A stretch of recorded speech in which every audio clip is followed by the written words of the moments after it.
Hey everybody, back at the ballpark. We got Coach McConnell with us, and Coach, number one, just it's a good victory tonight. Any win's a good win. Any win's a good win, and you know we didn't have to be the Cardiac Kids and make a comeback tonight, which is really fun for a change. But what do you take out? You know, I ask you every game when we talk up here, but you know, what do you take out of tonight? I think one thing we did a great job of tonight is coming out of the gate. You know, first pitch, Stratton just crushes line drive, and that really set the tone for everybody. I mean, everybody hit tonight. Our base running was great, defense was unbelievable, pitching was great, and that wasn't a bad team either. It's not like we no, it's not. A bad team. That was some quality pitchers, a few really good hitters. We played great tonight. Well, one of the things I talked to Chuck about was, you know, the 18 runs, the 15 hits, but it was really good to see the 0 errors. And you know, we've come a long way defensively. Absolutely. A long way defensively, and then the other part offensively is your first two batters, Stratton and Lucas, had 8 at bats, 6 official at bats, because they each got hit by a pitch. They were 6 for 6. And had 8 runs between them. Yeah, that's huge. So that, you know, and so that shows a couple of things. Number one, we're hitting the ball and we're being aggressive on the bases, and the guys behind them are hitting the ball and putting it in play and getting some RBI. Yeah, we moved our runners great tonight. I thought we worked the counts really well. Our 2-strike approach was pretty good overall. You know, you put those things together, you're going to score a lot of runs. Well, I guess, you know, on the defensive side as well as stealing the ball, you know, we had talked today about Vince pitching, and you know, you were going to throw a lot of guys. What changed your mind to leave him in and to get his work in? You know, his last 2 outings haven't been as sharp as he usually is. And, you know, he came out tonight, and it's the best he's looked in his last 3 outings. So I wanted him to stay in there and kind of get that feel of it. And he did. He did a good job. And, you know, the first time through the order, because one of the bugaboos for Vince has been pitching behind in the count. The first 9 batters he faced, 7 batters first pitch strike. That's the key. Best pitch in baseball, strike 1. And have, you know, mentally, what have you guys done? What have you talked about with those guys, and in particular him, about getting ahead early? You know, no major changes. You know, we just talk about you know what goes on when he throws well, and when he's throwing well, he's getting ahead in the count. So you know, he can throw the slider and those split finger fastballs. And that's what happened. And that's something that Chuck had talked about. We haven't noticed until tonight that he threw the split finger tonight. That's the first time we've really noticed that was a part of his repertoire. Yeah. We don't throw it a whole lot. He just started throwing that pitch this year, so he's just getting a feel for it. But when he's on, that's a tough pitch. But you know, the thing that impresses me about Vince, and Chuck's going to have him on here in just a second, is he's very cerebral. Very smart, understands the game, and one day this young man, to me, is going to be a heck of a coach, or at least a good pitching coach, and sometimes I think as a player you overthink. Absolutely. Because he's that, and that's not a cut on him. He's just a smart kid who understands the game, and I think tonight's the first time I've seen him in a couple of weeks where he just went out there, got in the rhythm, and didn't have to think a whole lot, and just threw strikes. Yeah. You know, that's the key. That's the key of pitching, is getting into that rhythm. You know, not overthinking things, trying to press and force, you know, getting tight. And just stay relaxed, and you pitched his butt off tonight.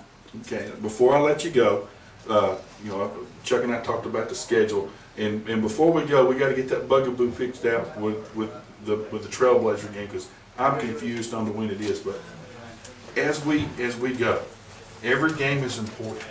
I mean, every game that you play, and I know how you think. You know, if we've got the uniforms and there's a scoreboard, we're going to play to win. Sure. But I also understand that as we look at the most important part, you know, what are you thinking ahead, or in the back of your mind are you saying, okay, we've got to do this and this and this and this because we've got to get ready for East Henderson and Franklin, because those are the money games. Absolutely, no question. Those are the 2 biggest games we have left. You know, we don't want to look too far ahead and get caught up in that. You know, we just want to keep doing what we've been doing the past 2 weeks, because it's working. It's working. You know, just focus on the little things, get our approaches right, come out and play hard, and it'll take care of itself. Well, Coach, I appreciate it, and a big win tonight. And again, folks, I can't emphasize enough, that's not a bad baseball team we played in here. No. They've got some really good players, and you know, and Chuck and I had a good time about where they're from. But honest to goodness, those kids can play. That kid, the left-handed kid, the center fielder, 3 for 3, hit the ball well. I mean, they've got some good baseball players, but they ran into a buzzsaw tonight. So congratulations. It's good to see the Mountaineers play Mountaineer baseball. Thank you. And we'll see you next week, Coach. Sounds good. All right, we'll be back with Chuck and the player of the game right after this on AM 1400, The Peak. Well, ladies and gentlemen, I'm back here with the player of the game, and that's the senior right-handed pitcher, Vince Hyatt. And Vince, obviously this was probably one of your better outings of the game. Kind of go through us and take us through the 4 innings because you were on. Yeah, I just tried to start the game just how I do every time. Just come out and try to hit my spots every time. Just do what I normally do. It wasn't really any different. I was just hit my spots. You know, Do what I was supposed to do. the three times before you've kind of struggled at times, but this right from the get-go, 7 out of the first 9 batters that you faced, you got ahead on the strike. You were pitching ahead. You were pounding the inside. You were pounding the strike zone. You were mixing, and you were even very successful on your splitter. You know, you split finger a couple times. But what was it about tonight? Was it a layoff? Was there just a certain type of focus, or was it, you know, your team getting, you know, that big lead for you? I think it was the team just coming out and being aggressive, and that helped me come out and be aggressive too. Yeah, I haven't done too well out of my last couple starts, so I kind of came out with something to prove, and I think I did that tonight. But Well, you sure did, because I tell you what, for most pitchers, you come in with, you know, an under 3, you're about 2.5, you know, two bills around your ERA, and all of a sudden, you know, you've lowered that with 4 stellar innings in a game that's shortened by the mercy rule. But, you know, I really would like to go right here to talk about the split finger, because Coach McConnell alluded to it. Your first time you threw it, we both, David and I kind of went, that looked like a split finger, you know, because you had mentioned you were working on it, and that looked like a really good split finger. Talk about that development of that pitch for you and what that will mean for you down the road. I think that would be definitely a great accessory if I play in college, which I hope to play in college. But yeah, with the split finger, it's all about the feel. It's just getting your arm through and working that pitch down. So yeah, it'll be a great asset to me in college if I just keep working on that. Are you guys as a team, because you've been around for a while, you know, last year, you know, 1.97 ERA, that's stellar. And you're down in that low ERA, and most people would like to pitch like you, even when you feel like you've struggled. But is your team right now, are you looking ahead, or is your team focused in on the next game at hand? I think a little of both. We're focused definitely on the games that are coming up because we got a few conference games left that we need to win. But we're also looking ahead to the playoffs. Definitely looking to make a run in that. I know we've got a young team, but I still think we have enough talent to do well in the playoffs. So again, another Tuscola run. You know, you had that little 3-4 game funk. You know, you've had that kind of scenario happening the last 3 years, and you know, it looks to me like you know, the way you played against the Carolina Spartans, that, you know, you're getting back to Tuscola baseball the way it's supposed to be played here at Tuscola. yeah, that game actually felt like a playoff game to me, at least. I don't know about everybody else because I didn't really ask them that, but to me it definitely felt like a playoff start. The atmosphere, kind of quiet, kind of on the, like, fans on the edge and stuff. Yeah. Do you ever get rattled? Because you are the most calm, you know, person on that mound. Do you ever get rattled? I try not to. I try to just me in the mitt every inning. Every time I come out, it's just me in the mitt, making my pitches. Whatever else happens outside of the park or whatever, that's just what happens. And Well, one final question before we let you go is that you were scheduled maybe to pitch 1, maybe 2 innings. Was it you that told Coach McConnell that, look, I feel good, I want to keep throwing? oh yeah, after the second inning, he asked me if I was good, and then I told him yeah, I felt real good. My arm felt good. I felt like I was hitting my spots good against a good team, so I definitely wanted to stay in there. Obviously. Well, congratulations as being the player of the game. It was another outstanding and then typical Vince Hyatt performance out there on the bump. So Ladies and gentlemen, we'll be back after these messages here on AM 1400, The Peak. So Chuck, here we go. We've moved to 11-7. We're still 8-4 in the conference. You know, when you look at the score and the line score and everything from tonight, you're going to say, wow, you know, they didn't play anybody. That's a pretty good little baseball team we played. And we kind of jumped on them early, and it just kind of steamrolled. And, you know, we're kind of where we thought we were going to be. You know, I didn't know that we would have some of the bumps in the road that we've had, but, you know, the one thing I'm impressed with this group of young men is they've fought back from adversity. In 2 or 3 games, they could have tanked it, and they came back, and we willed and found a way to win.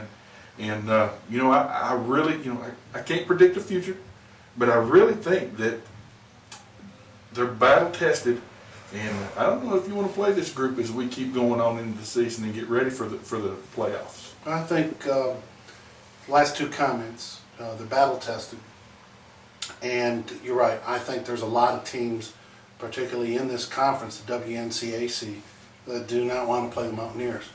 But East Henderson and Franklin have to. Yep. It's on the schedule. And the way this team is playing, you learn a lot about your team during adverse situations or an adverse period. We're seeing a lot of that adversity on teams that we thought in the major leagues were supposed to be in different spots. And they're down in the bottom of their divisions, and you're watching them different, the way their teams are reacting to them. This team is battle tested, and they have been through these funks, whatever, slumps, however you want to call them, and they have always come out surging. And this is the first step. This is a 4-game winning streak. At one point in time, a week and a half ago, we were looking at trying to snap a 4-game losing streak. And the part that's frustrating, and as you look back and you look at the schedule that we've played, and you look at the conference standings, and you go, dadgum, we lost to Franklin. Dadgum, we lost to Brevard.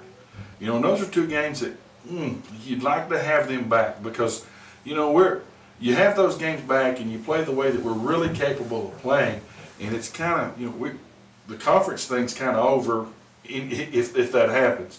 But be that as it may, we stubbed our toes there, and the worst thing that can happen if we play well in these last 2 conference games is we're going to be the number 2 seed out of the conference, which gives us we won't have home field advantage throughout, but we'll have home field enough to where we should be able to get over the hump and get on down the road where we need to be.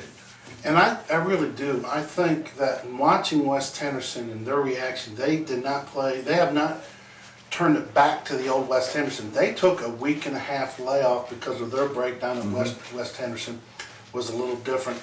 And West Henderson hosts Smoky, but they have 2 games that I look on their schedule left in the conference at Pisgah, who have not lost a game at their home field, and they're a very tough baseball team, evidence of the first time Tuscola. And isn't that ironic that we're going to find ourselves rooting for Pisgah? Right. And the other one is the last place team right now in the conference is Franklin, who are on a 5-game winning streak at 3-8, and it's tough in any sport to go down to Franklin and beat those folks down there.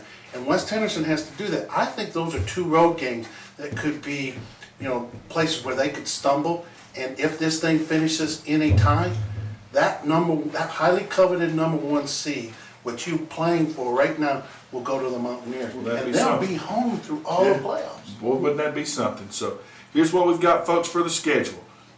We play Irwin on the 27th over at Irwin, and then we turn around right on the 28th and play the Trailblazers here, and we'll be back on the air. I can't tell you if it's a 4:30 start. I can't tell you if it's a 6:30 start.